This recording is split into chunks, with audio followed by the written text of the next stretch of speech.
It's just been like consistent, like 10K above months. Downloaded it, I checked the date, July of 2021, and then I left my job in September of 2021. Since then, I've sold websites, I've pivoted my business. I'm no longer doing social media management. First one has been like 2,800, and now I just raised them to 3,500. What has been like your highest month? 13K. So grateful I came across you on TikTok because it has literally changed my life. When you were designing on WordPress, were you charging way less? Like, what is that like? Yeah, way less. I think my first WordPress was like $500. $500 for a WordPress site versus like up to $5,000 for a Showit site. Ladies and gentlemen, welcome back to the podcast, to YouTube, wherever you're watching this. My name's Willow, and I'm the head coach here at Wealthy Web Designer. Today, I have an amazing student who has been, honestly, designing, doing all sorts of creative mediums for a long time, and I'm so excited to talk. Brooke, welcome to the show. Thank you, Willow. It's such a pleasure to be here. Yay. Well, I obviously know a little bit about you, but for everybody who's new and watching, Brooke has gone from corporate into freelancing, now lives in Spain, operates a design studio, also does some business coaching and business designing, which I absolutely love and can't wait to dive in. She's made more than $250,000 from web design and has charged $25,000 in a month from web design projects. This is insane. We are so proud of you. Let's dive in. Do you want to take us kind of from the start and give us a quick little summary of kind of what brought you into the world of design? Yes. Yeah. Thank you for that introduction. And thank you for being such a part of my journey to actually arrive here and charge those kind of prices and have the level of confidence that I have. Becca's courses have been definitely a big part of that. So my story, how I came to web design. I have always been very creative. It's something that just is part of my identity since forever. And I've also been very ambitious in terms of what I thought I could do with my life. So that combination, and I performed well academically. So that combination was a really powerful combination. But because of my upbringing, because of my variety of interests, I didn't know what to do with all of that. Yeah. So a little bit of context, I'm American, as you can probably hear, but I was born in California. I grew up in Thailand. I was educated in the UK. I live in the south of Spain. So I have been in very dynamic international environments my entire life. So my challenge was, what do I want to do with that? Yeah. So I changed my major 5 times in 4 years. I've changed my career or my focus of what I was doing professionally dozens of times. So the pathway to becoming a web designer is certainly anything but linear. But I think what I would say to sort of sum it up is web design is a really important piece of what I do because everybody needs a website and everybody knows they need a website. Right. It's very different than something like coaching or strategy or these other pieces, which oftentimes, as you know, Willow, because this is the work that you do, are almost even more important. They're foundational. Yeah. But people realize they need a website and they can articulate that. So that became the front door that people entered into my business design ecosystem. Okay. They would come to me and they say, I need a website. You design websites. And I said, yeah, so let's talk a little bit about strategy. And then it would become abundantly clear that they were about to invest a lot of money prematurely in a tool that wasn't yet going to serve them because they weren't as clear on the strategic pieces. I love that. Having a website, I think, is an amplifier. So if your foundations are chaotic, that will be present in the website designing process. 100%. So while I started with website as a way to make money quickly after I left Silicon Valley, okay. I had a tough experience after about 10 years there. As most people know, Silicon Valley, mostly men and machines and money. And that became increasingly challenging. So something happened. I made some pretty big decisions that sort of blew up my career in Okay. Silicon Valley. And I took legal action against my boss and I got some Wow. money and I moved to the south of Spain.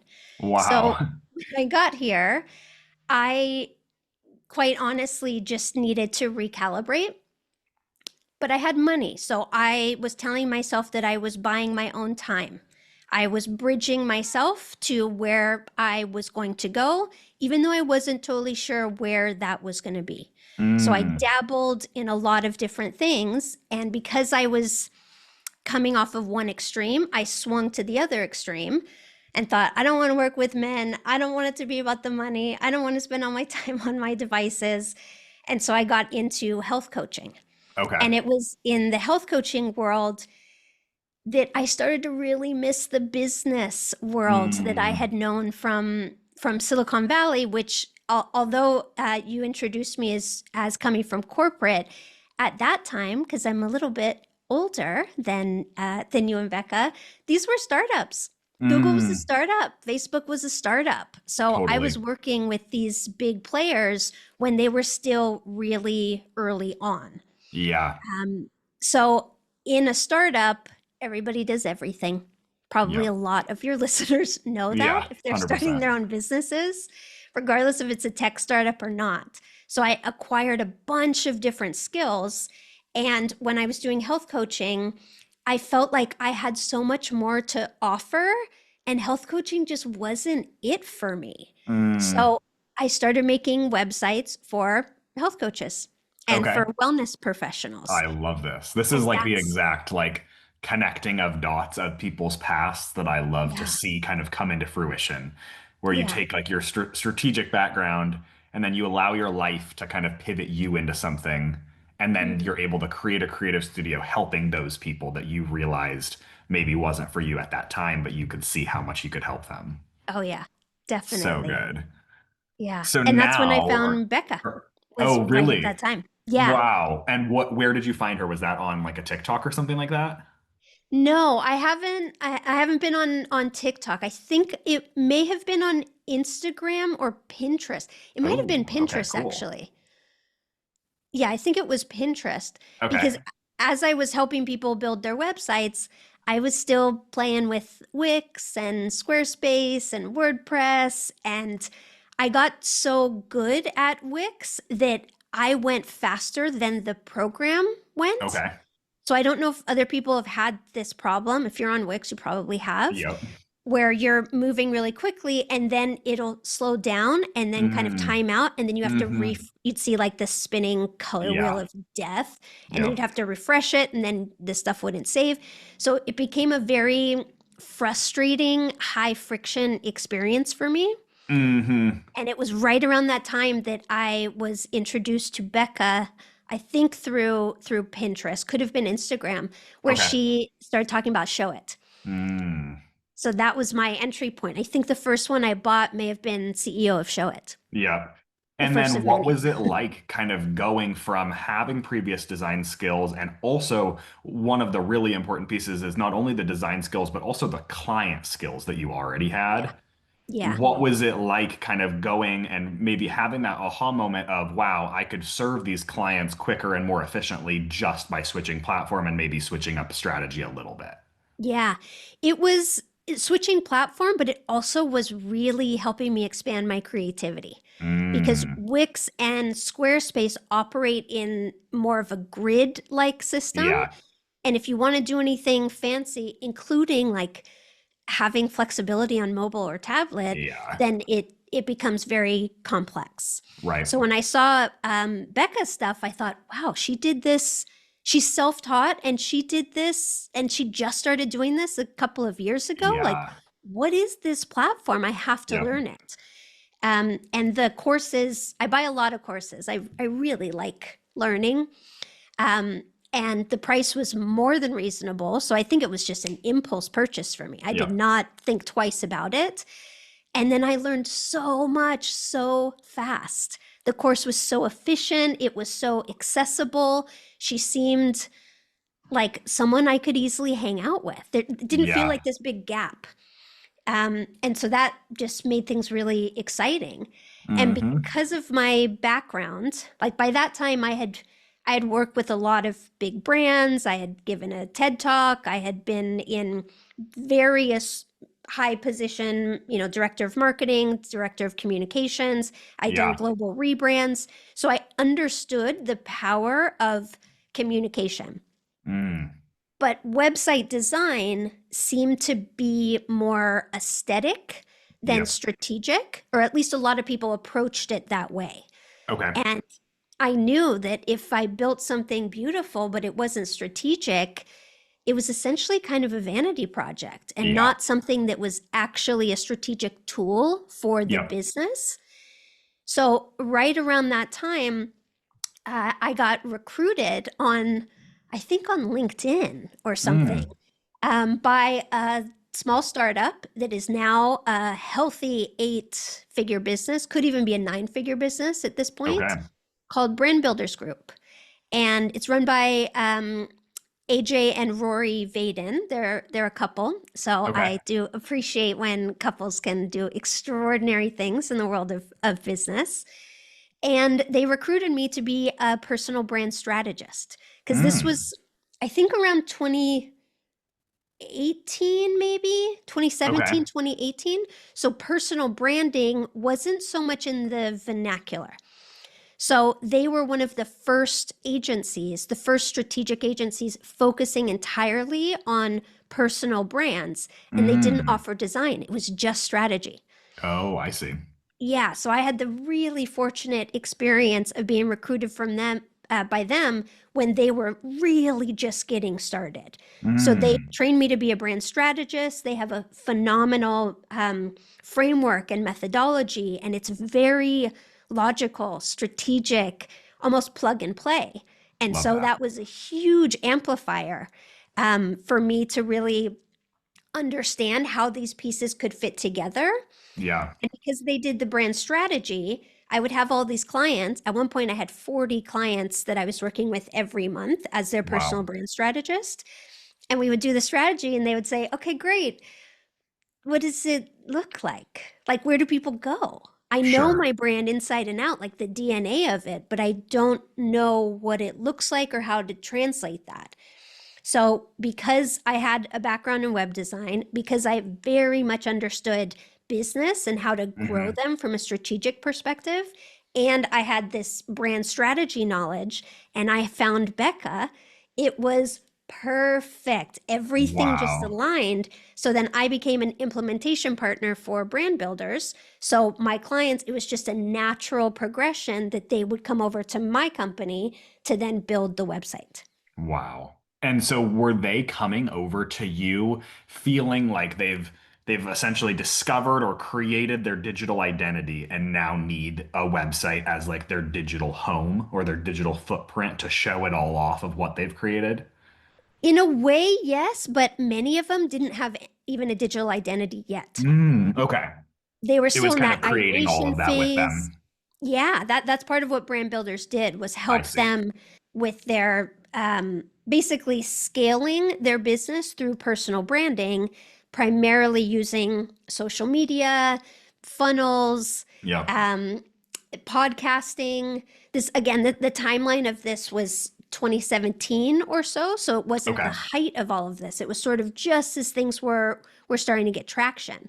So Right. there were many people who had successful offline businesses who Yeah. then wanted to grow. They wanted to grow through speaking, they wanted to funnel more clients in, they wanted to launch courses. I worked Yep. with a lot of authors, a lot of thought leaders, those types of people.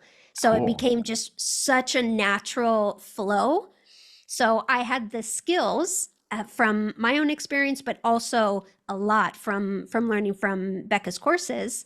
And then the client flow was just effortless.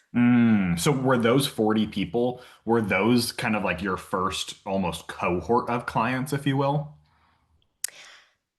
I wouldn't necessarily think of them as a cohort because they didn't know each other.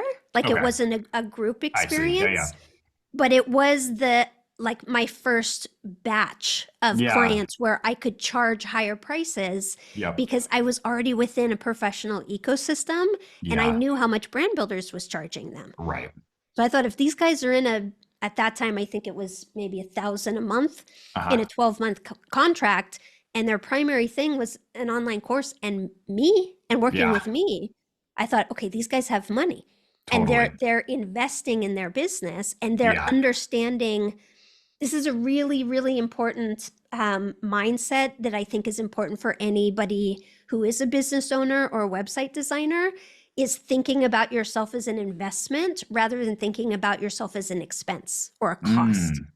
So they saw this as an investment. Yeah. So I was able to position myself as an investment as well. And they were investing in me and I was amplifying that return on investment. 100%. I'm curious for people that are listening, if you had any shifts or if you can put yourself back to that time of kind of actually realizing what you just said.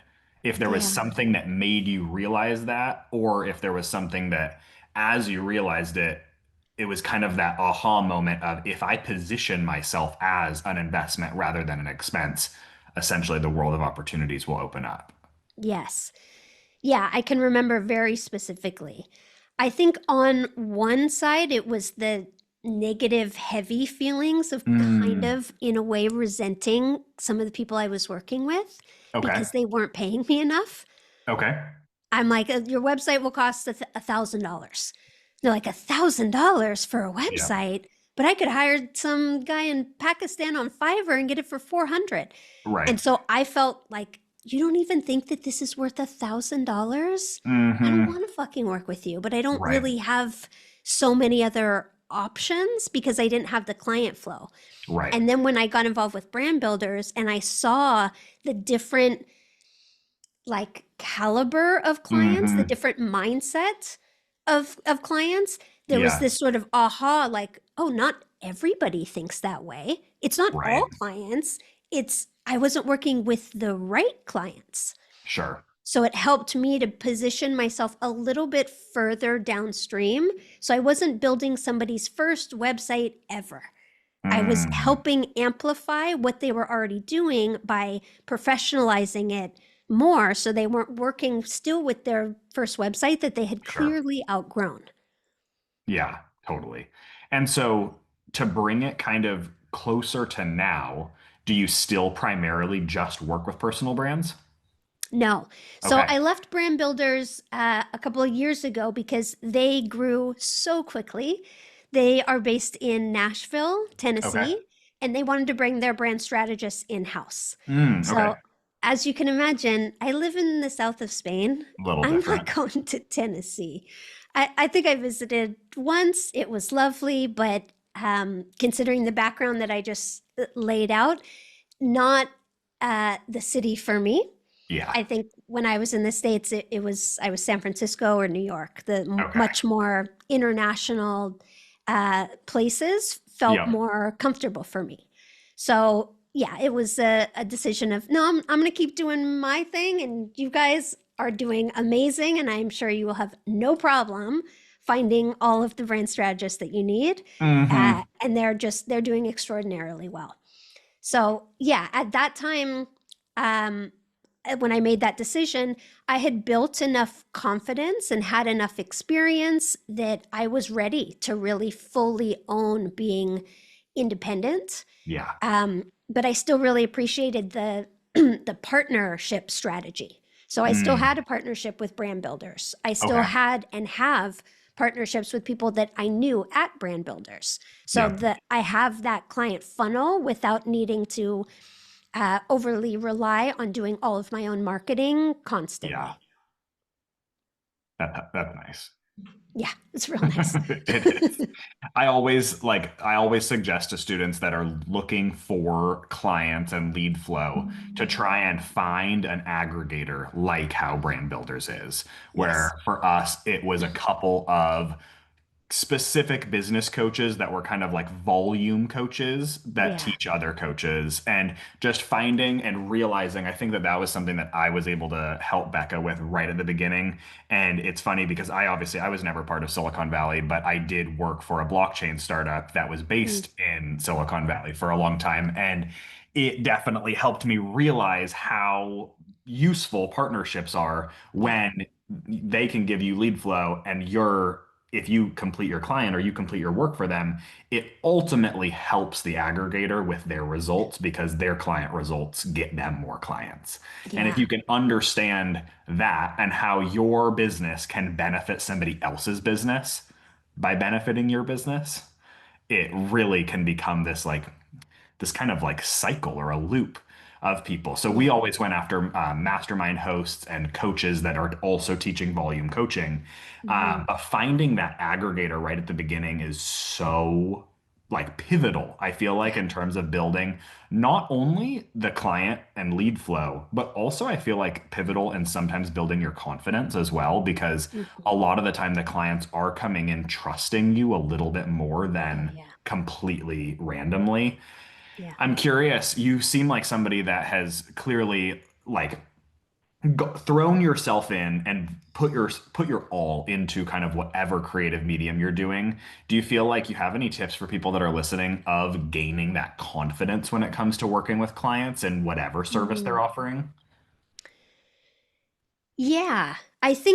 Well, first of all, I want to say absolutely 100% agree with everything that you just said. Mm, I think that feeds into how I want to answer this question, which is make them look good. mm, Like that's the most important thing. And so in order to hmm. make someone look good, one, you have to be good. Like you have to have the skill.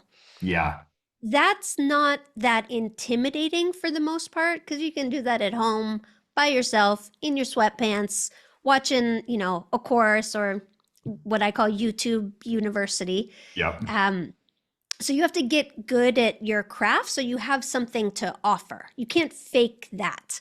You, yeah, you might get yourself in the door, but then you're going to create kind of a shitty situation for everybody. And that doesn't end well for anyone. So yeah, foundationally, know what you're doing in terms of your skill level and your craft.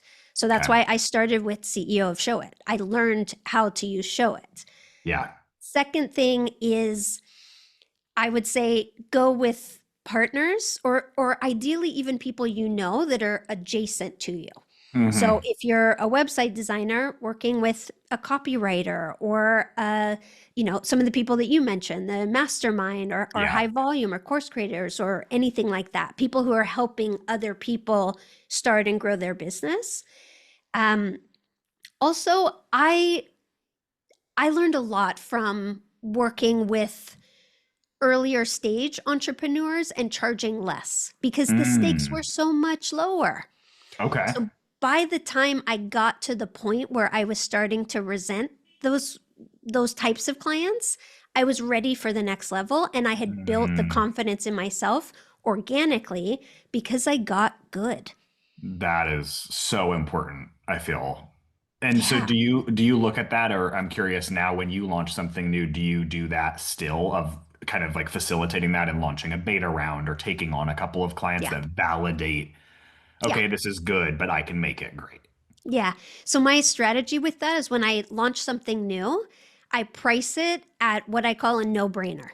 Yep. So I position it in a way that, of course, targets the person that I want to work with, but I make it a no-brainer in terms of the perceived return on investment.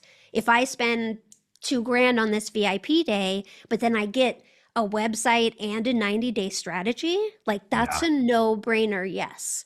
But Mm. to get all of that for 2 grand is a really good deal. Yeah. So I had a rule. I guess I still have this rule. I don't change my offers quite as much, but I would do that for 5 people. And once Hmm. I got 5 people, I would get a testimonial from all of them.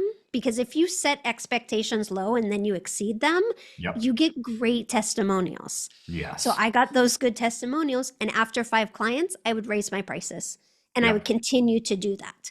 So Yep. then it was a $2,500 offer. Then it Yep. was a $3,000 offer. Then it jumped to a $5,000 offer because I was Yeah. playing in a different league and I had such strong testimonials. I had a stellar portfolio and I was working with people who were a little bit more advanced. Yeah. And that's where a lot of the ROI is, right? It's Mhm. someone who's already in it and they're going to do it with or without you. The Yeah. people who are just starting, they might fall away. Yeah. They might be 100%. opportunistic with something else. So once I started getting those kinds of results of now they worked with me and now they're earning 6 figures, or they've been in a container with me and now they're 7 figures or 8 Yeah. figures. Then I had that much more confidence to say, 100%. yeah, I know what I'm doing and I know how to add value. Are you ready to work with me? Mm-hmm. So And it so does flipped. your work now span, like, tell me a little bit about what it means to be a life designer, business designer, and Yeah. where web design fits into the piece of that puzzle. Yes. So web design typically is the front door. People Okay. come and they say, I need a website. You've done my friend's website, or I clicked on the site credits on this other website and here I am. I love your work. I want to work with you. And I say, okay, great. And in my mind, I'm thinking, I don't want to build them a golden cage. I could help them make money and then their business would eat them alive. And then they would be fantasizing about burning it all down because I have done Okay. that many times. So Okay. when they come in, I start asking them questions about their business. So it's almost like a backdoor strategy Yeah. to say like, okay, so tell me about your most profitable offers. Tell me about the clients that you loved working with. Tell me about basically the highest return on investment in your business. Yeah. And when they say this, I say, why aren't you just doing that? Mm. And then we have that conversation. And so the other part of your question of what is a life and business designer and how does that all fit together? I feel like there's a lot of people out there. There are a lot of people who are saying, if you just become more efficient so you can make more money by working less, then your life will be great. Mm-hmm. But there's a huge missing piece in that, which is people don't know what to do with their lives. They just have Yeah. time. So the kind of thoughtfulness and intentionality that we put into designing a business, I think it's equally as important to have people do that in the context of their lives. Yeah. So when I was coaching primarily and doing a little bit less of the websites, I would have people essentially write a day in their life a few years out in the future. Like, what does Wednesday 3 years from now look like for you? Write it all down, almost as if it's a visualization. Yeah. You know, there's pieces of me that are pretty woo and out Sure. there, but I'm also a very practical and grounded person. So it's Okay. kind of the manifestation energy, right? Of like, visualize it, feel it in your body, everything. You wake up, what do you see? Are you with someone? Do you have an animal you got to take out? What's the weather? Is it hot Yeah. and humid, or are you like all bundled up? When do you eat? When do you exercise? When are you working? What's the context in which you're working? Are you at your computer or are you speaking on stages? Are you working seasonally or are you working daily, but just a little bit every day? And so I'd help them visualize that. And then we would go back to the business and say, now let's look at your business model. Is your business model supportive of this? Like, is this business model going to nourish your life or is it going to cannibalize it? And then we would have to have that conversation. Yeah. If you're an introverted person and you don't like putting yourself out there that much, then, you know, the kind of business model maybe that you and Becca have, you guys are so good on camera and seemingly so easy to connect with other people, right? Yeah. That's not everybody. So you have to align the life that you actually want to be living with the business that you're trying to grow. And if you're an entrepreneur and you're growing your own business, why wouldn't you do that? Yeah. So the way that I position myself is design a life that you love and a business that funds it. That's the way that I think about it. It's life first, and then Yep. business becomes something that fuels it instead of erodes it. Yes, I love that. Becca and I always have, or say the analogy to each other of like, you're always either working to live or living to work. Mm, And we always strive for the work to live, yeah. because it's like, even if, and I think that there's actually a nuance to this of that as an entrepreneur, you are able to build something that is so dynamic in your life that it does become so much of your life. Yeah. But I think that when you hit challenges or you hit a door that you weren't expecting to hit and it's closed, Yeah. you commonly do revert back to the feeling of, am I working to live or am I living to work? Yeah. And a lot of the time we kind of end up back in that trap of working to live or living to work. Hmm. Um, and so I'm curious for yourself, is this a process that you do periodically? Is it a spiritual practice? Are you doing it Mm, regularly with yourself, or are you your biggest guinea pig of kind of trying to figure yeah. out like how this all works? Yeah. Yeah. I think that's a really interesting question because as much as I try to keep that my focus, if I'm not doing Hmm. my practices are journaling, meditating, being in nature, spending a lot of time away from my devices and in Yeah. my actual body, then I'm good.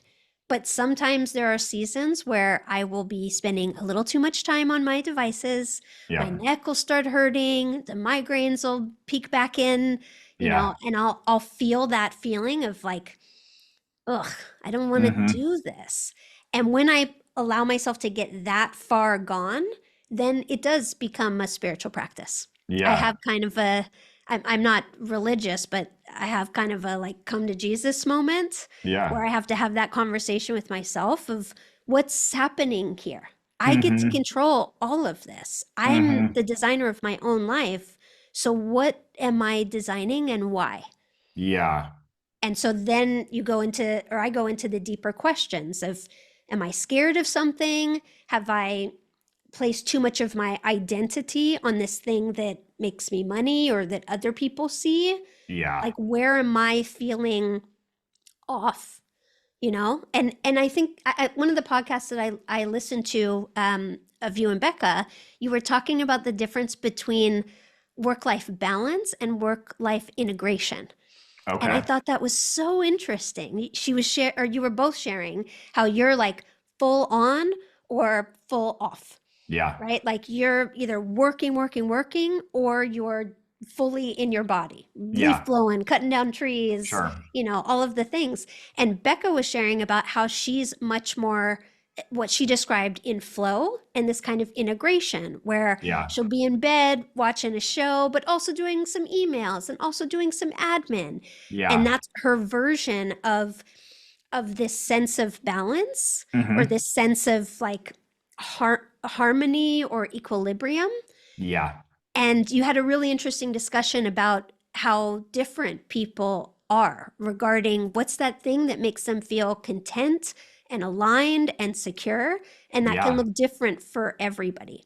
So for me personally, I need to be in my body. I need to be in nature. I need to be away Mm. from the like quick dopamine hit of Yeah. screens and separate my sense of joy and accomplishment and fun from my business Hmm. enough of the time that I feel like I'm a human being instead of a human doing.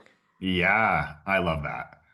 And so now, when you are kind of in that flow, what do you try and replace the dopamine hits with?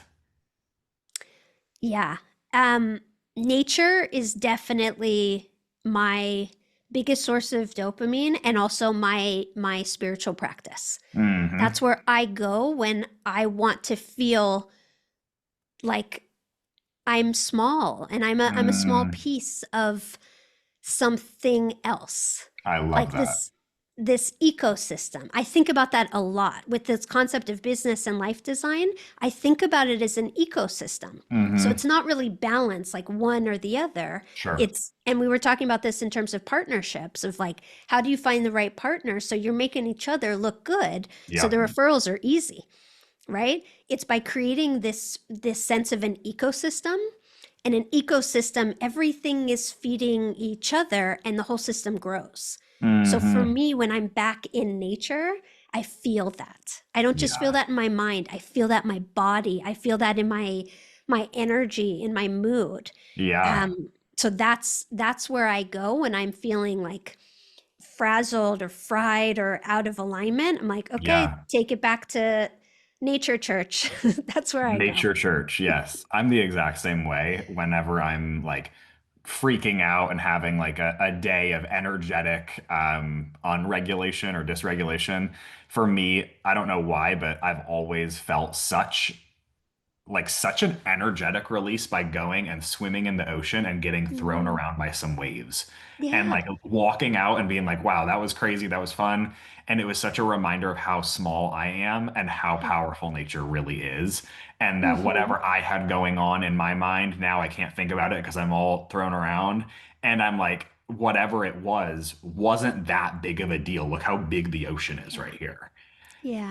And it's a good reminder. I'm curious now, you clearly are so like intentional with your thoughts and your doing, right? What are Yeah. you when you think about for yourself, what is that workday in 3 or 4 years? Like what are you now Mm. designing, having kind of created this, I'm sure, dream life when you think back to maybe 5, 10 years ago. Oh, yeah. Now, like now, do you give yourself grace and credit for being like, I kind of don't know because I'm already living my dream, or do you have something new you're working towards? Both. Okay. Both. So I very much recognize I am straight up living that 5 year essay that I wrote 5 years ago, or Yep. that 10 year. Like Spain has been a really special place for me since I was a teenager. Like I have Mm, a whole story with that, which is okay. probably a whole other podcast, but um, I wanted to be here more than anything. And so the fact that I materialized it, I've Yeah. been here for 9 years. I'm married to a Wow. Spaniard now. Like I got a dog. Like Yeah, it's I'm real all in. now. It's for real. It's just at least 12, 15 years, this one. Yeah. Um, and so I can honor the fact that I am living the dream that I had before.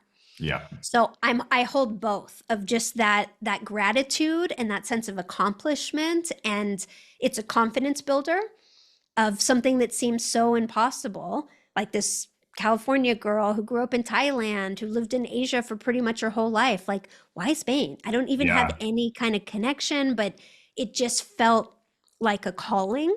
So I feel really proud that I've done that.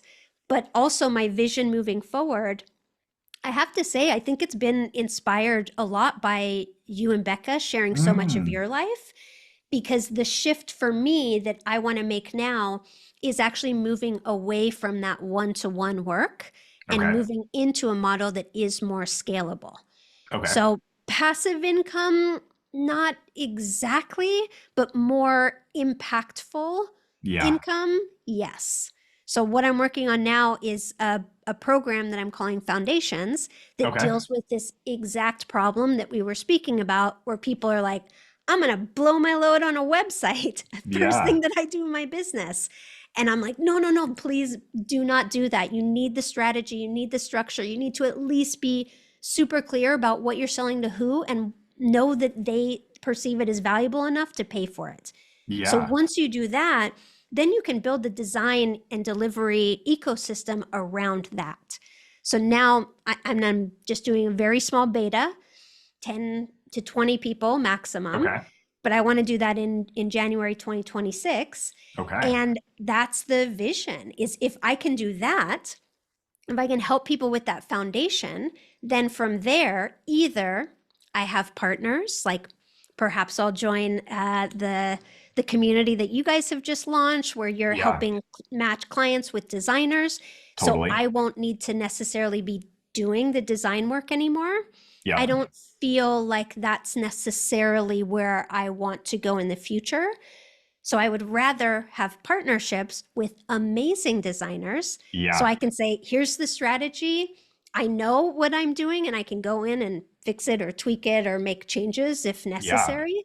But my vision would be to really be focusing on these foundational life and business design pieces, and then having the website be through a partner or a referral or something like that, so I can Yeah. expand my ecosystem and create something where rising tide lifts all boats. If I can be Mm, funneling design projects to yeah. designers, like the way that brand builders did with me, that Yeah. feels like the next level that I'm envisioning for my next 3 to 5 years. I love that. And who would that be intended for? Like, what kind of business owner would you be helping them with the foundation of?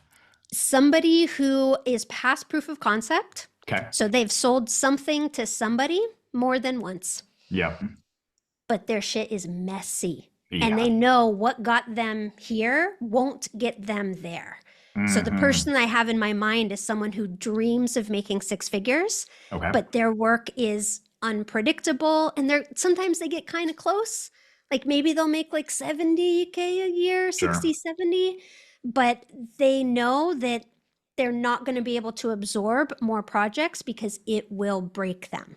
Yeah. So I want to help them align their foundations and build the structure so they can absorb the attention that they get when they move into marketing or partnerships or whatever Yes. they're doing to bring clients to them. So they can be confident, they can be resourced. You know, in Silicon Valley, we built products. I Yeah. wasn't like building websites. So I have a pretty deep background in client experience and user Yep. experience. Like, how do you move somebody from this step to this step to this step Hmm. in a way that's frictionless? So that's sales, that's delivery, that's follow Yeah. up. And then once you have that, then you build this really beautiful, high functioning ecosystem around it.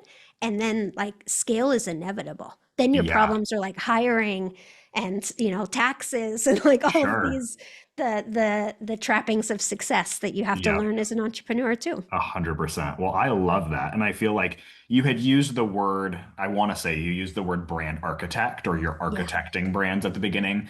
And I yeah, think it's such a beautiful, like, full circle moment to kind of come to this, because what you're describing, it's truly positioning you as the architect, yeah, seeing web design as maybe one of the subcontractors under you, yeah, and a copywriter probably as another yep, one, and maybe a graphic designer that helps with logo or brand, yeah, and realizing that you as the architect, you are building your skills, and you have been building your skills into a point of being able to, one, remove yourself from some of the implementation, which allows you to mhm, impact more people, and yeah, also allows you to see how all of those subcontractor support roles, like however we want to describe them, what the relationship is with all of them, mm, to mhm, help your client, to help whoever is going through this. yeah, And that is something that I feel very near and dear to, in that a lot of the time I'll be coaching somebody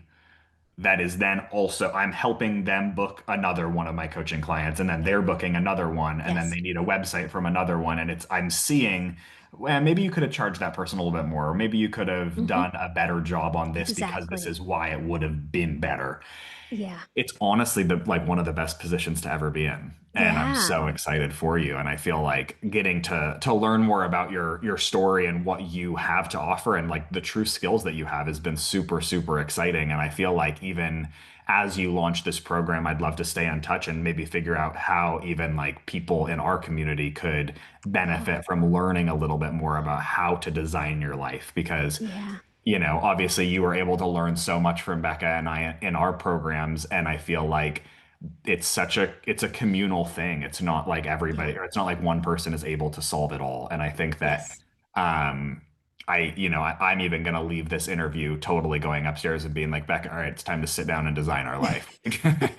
We have a whiteboard in the living room right now that says dream life, and it has some stuff under it. And I think that Yeah, it's so important to not just get caught up thinking of what you're working towards as being like this, like, monetary amount, or like this thing that yeah, really isn't anything.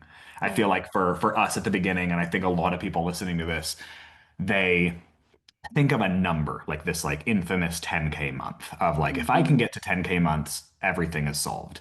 Yeah. And then a lot of the time, or at least for our experience, is like you get to that 10K month and you realize that the 10K month actually isn't that, like, it does impact you in so many ways, but it also isn't actually what you are working towards. What you're working towards is so much deeper than that. Yeah. And continuously designing a life that you want to live and you feel empowered and confident in is maybe one of the biggest cruxes of being an entrepreneur and the biggest Mhm. gifts of being an entrepreneur that I Yeah. think regularly checking in and regularly asking ourselves and allowing ourselves the grace to see that these things change and that it's Mhm. not going to be the same that you set out when you launched your business. Yeah.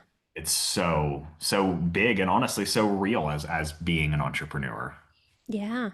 Yeah. And I think an important piece of it also is where you're at in your journey, right? Mm, When you're young and you're hungry and you're ambitious, like, yeah, go for being a millionaire or yep. whatever it is. But I know, on one of the podcasts I was listening to, you and Becca mentioned that you were keen to start a family.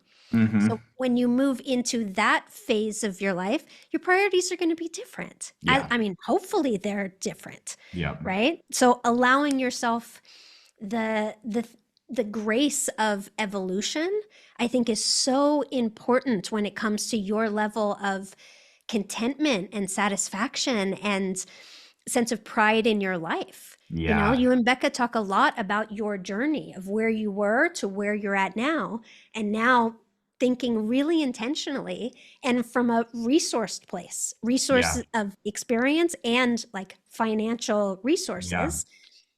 You're positioned to really do that work from a different place. And that Hmm. evolution, like, that's part of what makes us human. It's part of what defines ourselves as a species, that Yes. creativity, that flexibility, that dynamism, like all of this kind of stuff, I think it's the next level It because is. money is. I always ask my clients who say like, I want to make 10K months or I want to hit 6 figures or 7 figures. I'm like, cool, what are you gonna spend the money on? And if they don't know, that's a sign. Mm, It's like, you're not going to buy the thing. What are you going to do with the things? Like, sure. that's not it. It's a sense of you're trying to change how you feel in your life and how you spend your time. Yeah. So, what does that look like? I live in the south of Spain. I live in a penthouse apartment. I pay 650 euros a month. When I Wow. lived in San Francisco, I lived in a shitty studio and I paid 2 grand a month. Yeah. And it didn't include anything. Right. So 10K isn't 10K. It's about the ratio, right? Yes. It's what you put in and what you get out. So just having this fixed number or this fixed idea doesn't really tell the full story of your experience. Hmm. And so I try to help I people couldn't agree understand more. that of like, how do you want to spend the time? And then what kind of resources do you need to pay for that? Yep. And let's design a business around that, not just more for more's sake. Hmm. Well, to round this out, what you clearly live a life that is so intentional, and I'm inspired by that. What would be one tip for somebody who's listening that is at more so the beginning stages where maybe they're still in a 9 to 5, they're still in a job Mhm. that isn't that creative outlet yet? What would be Yeah. one tip for them to take when it comes to creating this life of being intentional and designing something that they truly love? Yeah. So I really would offer that 5 year essay. I just say 5 year as a default. I think it Okay. depends on how old you are. If you're early 20s, 5 years feels like too far. Do maybe like 2 or 3 years. But if Okay. you're in your 30s or 40s, then 5 years is fine. But play with it. Play with it and don't write just one. I think Mm, this is the most important thing. Don't write just one. Write one mm, every day for a week. wow. Just like when you are going to get ready to go out or something, you don't just try on one outfit. I mean, if you do, good for you, but most of Yeah. us need to try on a few different things. Am I feeling Yeah. this color today? Do I like this fabric? What's the temperature? Like, Mm, I don't know. I don't know. I thought I liked this, but I'm going to try something else. So I just keep love trying it that. on because your body will tell you, like, it will light up and it will get that hit of inspiration and that enthusiasm of like, oh, this feels good. This feels Yeah. really good. And then just keep visualizing it, because the more you familiarize yourself with it, the more accessible it's going to feel. Hmm. I love that tip of not doing it just once. No, yeah, do it as many times as you want to, because the more you do it, the more you're going to see the themes, Yeah. right? And try on something crazy, like try on the tropics, Right. and then try on New York City, and then try on the south of Spain, and like just Yeah. try. Or for me, I'm thinking more geography because that's me. But for Yeah. other people, it might be different professions. Maybe you Sure. want to be a designer. Maybe you want to be a project manager. Maybe you want to be, something a little bit more peripherally involved in supporting people. But Yeah. just try it on until your body tells you, oh, this one's, let's go with this. Yes, I love that. Well, thank you so much for sharing all of this and especially that tip. I'm sure that so many people are going to be wanting to check you out, check out this, life design program that comes in January. And where can people find you? Yeah, so my home base online is my website. It's brookeestin.com, BrookeEstin. It's phonetic.com. And then my design agency is called I Know a Gal. So that's I love that. iknowagal.co. Awesome. And is Instagram a good place for people to connect with you, or do you prefer website? Instagram is not where I'm spending the most time these days, Okay. but I am there as well. And my handle Cool. is just Brooke Estin. Okay, amazing. Well, thank you so Yeah. much for doing this with us. There's so many good pieces of this interview, and I can't wait for it to go live. Wonderful. Thank you so much for giving me the opportunity and for playing such a big role in facilitating this journey. Absolutely.